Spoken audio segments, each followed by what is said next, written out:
Hello, my name is Corb. I'm a 3D game environment artist, and I'm going to explain to you how roads are usually made for games. And where better to start than with the first game ever made. So what are we looking at here?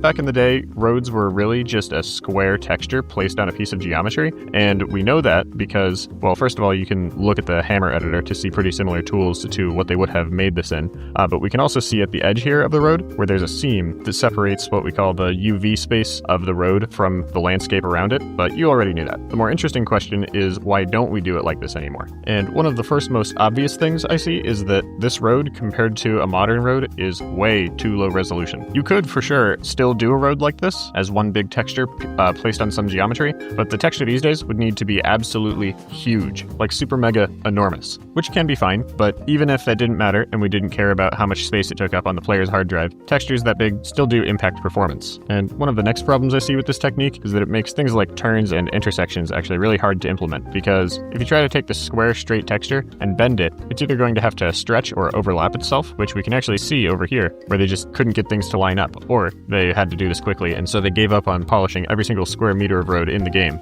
There's another one there, and there's another one there. Oh wait, that's the same one. One of the other things is, oh, hold on.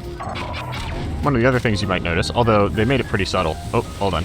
And one of the other limitations of this technique is the repetition, because even though this texture is pretty subtle, if you look down at it, we got big crack, oh, there's the big crack, big crack, big crack, it repeats. It's even more clear along the edges here. Is that nub? Oh, there's the nub again, nub, whatever. Basically just obvious repetition. A lot of this is disguised pretty well, especially for such an old title, because as you can see, if part of the road goes underground for a bit, oh, look at that, or is covered up by other assets like this grass, then you won't notice the repetition as much. But yeah, essentially this technique just isn't flexible enough for modern games. By the way, I was wondering if there were any roads older than this, and as it turns out, the oldest road in the world is the Lake Morris Quarry Road in Egypt, which is about 4,500 years old, so yeah. But anyway, what do we do today? First of all, the 3D model that we'll create is a bit more detailed. You should always use reference, even if you think you know what a road looks like, because you don't. As it turns out, roads have a bit of an arch in the middle, and they also tend to sit on top of the road, not really sunken into it. So I added these little skirts at the edge so that I could sink it into the ground nicely. I set a 1-hour timer for this, so I'm not going to go super into detail, but if you were making this for a real game, you'd probably make this little road section a little bit skinnier. So if you were using a spline, you could bend this more nicely, having more geometry to play with. And then we'll put the model into the game engine, and like I said, elevate the dirt a little. And then instead of the whole road all at once, I'm going to create just the asphalt from a photo. And I'll make a pretty basic shader where I align the material with what we call world space rather than directly on top of the model. That just means the textures will be mapped to positions in the world, regardless of the 3D model's rotation or size or shape. That way turns in the road or intersections and things like that won't have any seams where we have to smash two complete textures together. And then again, looking at my reference, I'll go ahead and add some discoloration to the road, and that's broadly spread out over the surface just to simulate stains and different areas where the dust may be a little bit dustier, more built up. Basically, no large surfaces in the world are a completely uniform color, so this helps to break it up and mask some of the repetition in the texture itself. I'll also make sure my displacement is set just right, because in the old days you had to be really careful with how many polygons you were using to make 3D geometry, but now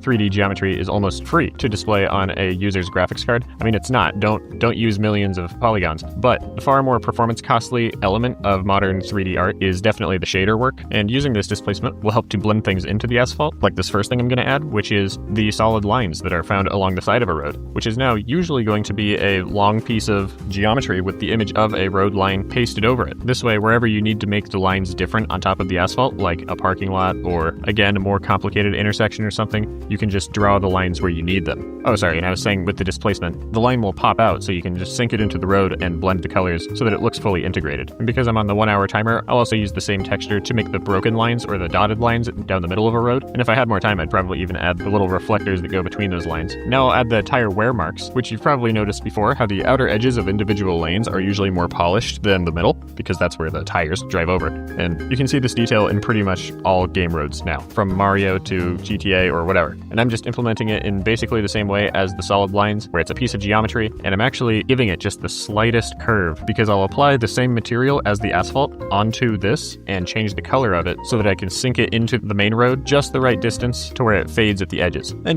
traditionally you wouldn't rely on displacement to do your fading at the edges like this. You'd probably use a texture with what we call the alpha channel, which is where it becomes invisible at the edges. But this reminds me that one of the most important elements of any sort of 3D environment art is to stop your timer from going off and start it again so that you have another hour. But then I'll actually add the gravel at the edge of the road because that is also something that exists. And here the displacement's coming in handy again because it makes the rocks, I think, very nicely look like they're coming up onto the road without having to individually place hundreds of little pebbles or even have any models of pebbles there at all. Although having some little pebbles scattered on the road would probably look pretty nice. I should have added that as well. And there I go, just fixing the discoloration. And the base road basically looks done, fine-ish.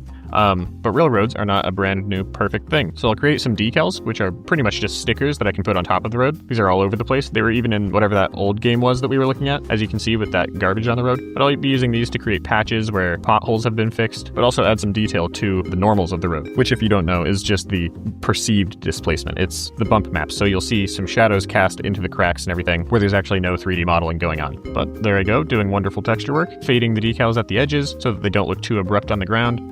But yep, there I go, stretching them out to add different size patches. We got some actual big cracks in the road. And then as a final detail, I decided to add some more dirt at the edges where the gravel is to have some brown coming up onto the road and make it look a little more dusty at the edges as well. But then my second alarm went off and I reset it and tried to add some grass around the scene, but there was no reason to do that. This is about a road. So yeah, put simply, where in old game art you try to pack as much detail into the smallest file size possible, now you just add everything in super detailed customized layers that make it take 7 years between major releases. If you have any questions, I'll try to answer them down in the comments. And again, my name is Corb. I am an environment artist trying to break into the industry. So if you are a recruiter, especially in Australia, where I live, I really want you to know deep in your heart that I am looking for work. And bye-bye.